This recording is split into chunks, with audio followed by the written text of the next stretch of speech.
Me llamo Isabel, tengo 48 años y trabajo como profesora de literatura en una escuela secundaria. Después de 25 años, finalmente decidí completar mi maestría en educación. La ceremonia de graduación debería haber sido el día más feliz de mi vida, pero mi hermana Laura tenía otros planes. Nunca imaginé que mi pasado regresaría de esta manera. Isabel, te ves hermosa. Mi mejor amiga Marta me abrazó mientras me ajustaba la toga. ¿Puedes creer que finalmente lo lograste?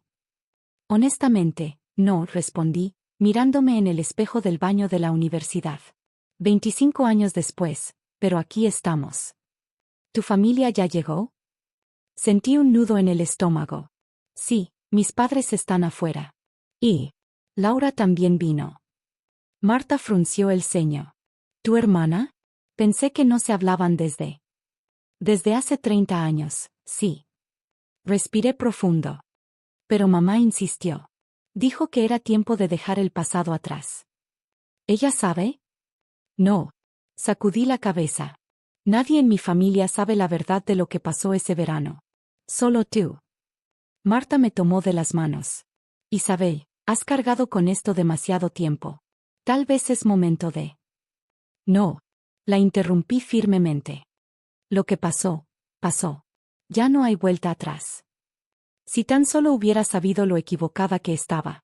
Salimos del baño y nos dirigimos al auditorio principal. La ceremonia comenzaría en 30 minutos. Vi a mis padres sentados en la tercera fila, mamá con su mejor vestido azul, papá con su traje de siempre.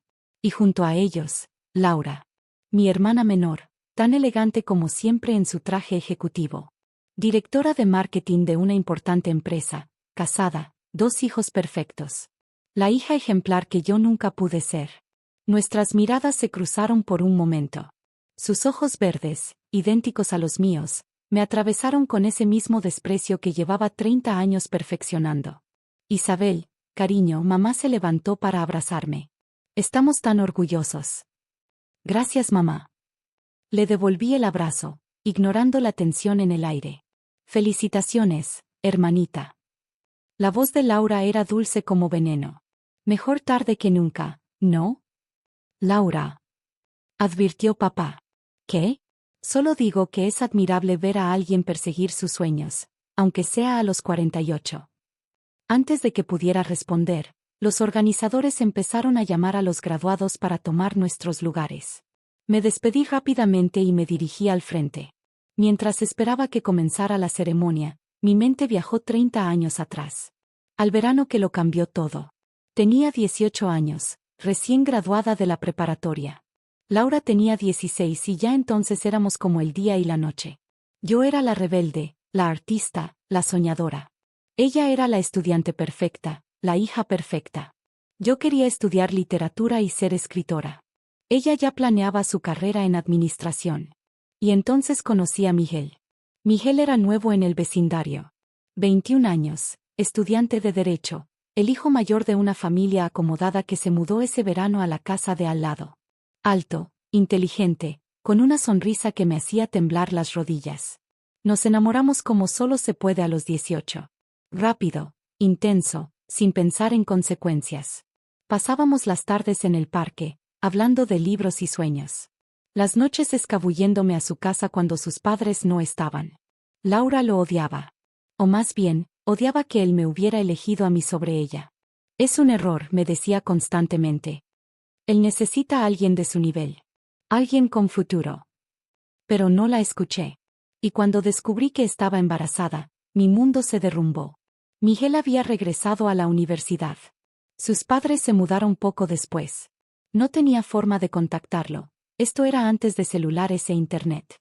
Estaba sola, asustada, y con una hermana menor que me recordaba diariamente lo mucho que había arruinado mi vida. Isabel Martínez, la voz del rector, me trajo de vuelta al presente. Era mi turno de subir al escenario. Mientras caminaba hacia el podio, vi al nuevo decano de la Facultad de Educación sentado con las otras autoridades. El doctor Antonio Ruiz había asumido el cargo hace apenas 6 meses. Era sorprendentemente joven para el puesto, apenas 30 años, pero sus credenciales eran impresionantes. Nunca habíamos hablado directamente, aunque lo había visto en algunas reuniones facultativas. Había algo en el que me resultaba extrañamente familiar, pero nunca pude precisar qué. Recibí mi diploma, sonreí para la foto, y estaba por bajar del escenario cuando escuché el grito. ¡Esperen! Laura se había levantado de su asiento. Mi sangre se heló. Esta mujer no merece ese diploma. Es una mentirosa y una cobarde. Laura, siéntate, susurró mamá, horrorizada. Pero Laura ya estaba caminando hacia el pasillo central. ¿Quieren saber quién es realmente Isabel Martínez? Les diré. Ella abandonó a su bebé hace 30 años. El auditorio quedó en silencio. Sentí que el mundo se detenía. Lo dejó en un orfanato como si fuera basura, continuó Laura, su voz llena de veneno. Ni siquiera tuvo el valor de decírselo a sus padres. Se fue de vacaciones por 3 meses y cuando volvió, actuó como si nada hubiera pasado. Mis padres estaban pálidos. Marta se había levantado de su asiento, pero no sabía qué hacer. ¿Cómo lo sé? Laura sonrió triunfalmente. Porque yo la seguí ese día. La vi entrar al orfanato Santa María con un bebé y salir sin él. Tengo las fotos para probarlo. Mi mundo se estaba desmoronando. 30 años de secretos expuestos en un instante. Y entonces. Orfanato Santa María, 15 de agosto de 1994. La voz profunda resonó en el auditorio. El doctor Ruiz se había puesto de pie. Un bebé varón fue dejado en adopción. En el registro, solo decía, cuiden de Antonio. Con amor, Isabel. Mi corazón se detuvo. El doctor Ruiz, Antonio, bajó del estrado y caminó hacia mí. De su bolsillo sacó una fotografía vieja y arrugada. La hermana Teresa me dio esto cuando cumplí 18. Dijo que la madre lo dejó junto con el bebé. En la foto, una joven de 18 años sostenía a un recién nacido. Mi rostro, 30 años más joven. Mamá, dijo Antonio, con lágrimas en los ojos, te he estado buscando. Laura se desmayó. Y mi mundo, que acababa de derrumbarse, comenzó a reconstruirse de una manera que jamás imaginé posible. El silencio en el auditorio era ensordecedor. Mientras algunos estudiantes ayudaban a Laura a recuperarse del desmayo, yo no podía apartar los ojos de Antonio. Mi hijo. El bebé que había cargado durante 9 meses, al que solo pude tener en mis brazos por 2 días, estaba ahora frente a mí, convertido en un hombre brillante y exitoso. Necesitamos hablar en privado, dijo el rector, recuperando el control de la situación. Por favor, continuemos con la ceremonia.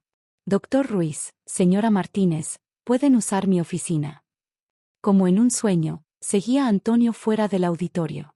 Marta se ocupó de mis padres, que parecían estar en estado de shock. Laura, ya recuperada, nos miraba con una mezcla de rabia y confusión. La oficina del rector era espaciosa y elegante, con grandes ventanales que daban al campus. Me senté en uno de los sillones de cuero, mis piernas temblando. Te busqué durante años, comenzó Antonio, sentándose frente a mí. Cuando cumplí 18, las hermanas del orfanato me dieron toda la información que tenían. No era mucho, tu nombre, la foto, y una carta. Sacó un sobre amarillento de su maletín. Mi corazón se detuvo al reconocer mi propia letra, ahora descolorida por el tiempo. Querido Antonio, leyó en voz alta. Si algún día lees esto, quiero que sepas que dejarte fue la decisión más difícil de mi vida. No pasa un día sin que piense en ti, sin que me pregunte cómo serás, si serás feliz. No tengo nada que ofrecerte ahora más que mi amor y mi esperanza de que tengas una vida mejor de la que yo podría darte. Tu madre, Isabel. Las lágrimas corrían por mis mejillas. Tenía 18 años, susurré. Estaba asustada, sola. Lo sé, respondió suavemente. Las hermanas me contaron sobre la joven asustada que llegó ese día. Me dijeron que llorabas tanto que tuvieron que sostenerte para que no volvieras a buscarme. Quería hacerlo. Dios sabe que quería volver por ti cada día. Pero sabía que merecías algo mejor que una madre adolescente sin futuro. ¿Y el padre? Suspiré. Miguel Ruiz, estudiante de Derecho, se mudó a nuestro vecindario ese verano. Cuando descubrí que estaba embarazada, él ya había regresado a la universidad. Sus padres se mudaron poco después. Nunca pude contactarlo. Antonio se quedó quieto. ¿Miguel Ruiz? ¿De Monterrey? Sí, ¿por qué? Porque ese es el nombre de mi padre adoptivo. El mundo pareció detenerse por segunda vez ese día. ¿Qué? Miguel y Carmen Ruiz me adoptaron cuando tenía 3 meses. Son abogados en Monterrey. Papá siempre me contó que él y mamá no podían tener hijos, que cuando me vieron en el orfanato, supieron que era destinado.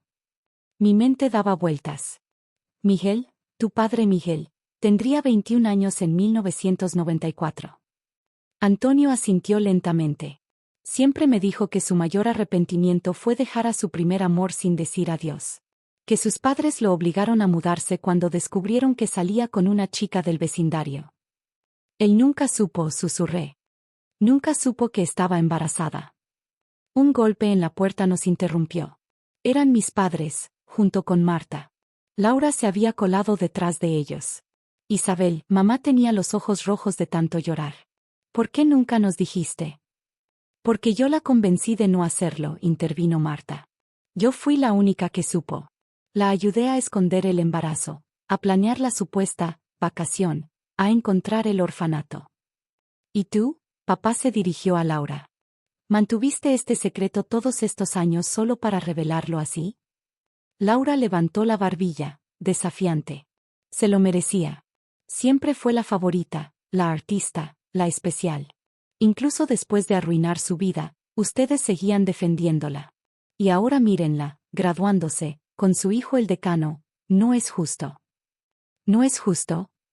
La voz de Antonio era cortante. ¿Sabes lo que no es justo?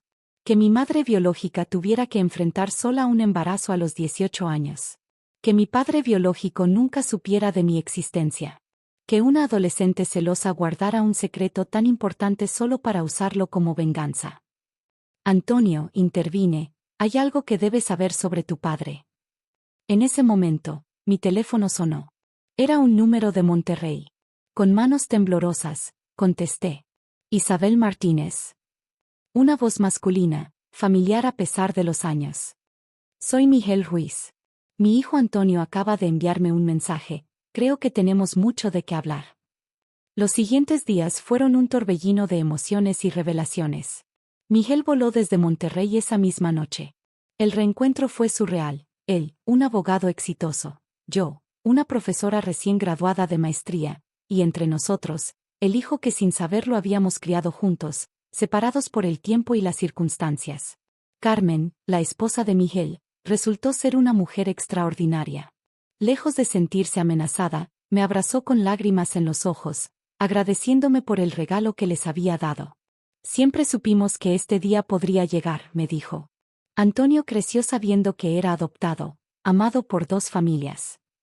Mis padres tardaron en procesar todo, pero eventualmente lo entendieron. El amor por su nieto recién descubierto ayudó a sanar viejas heridas.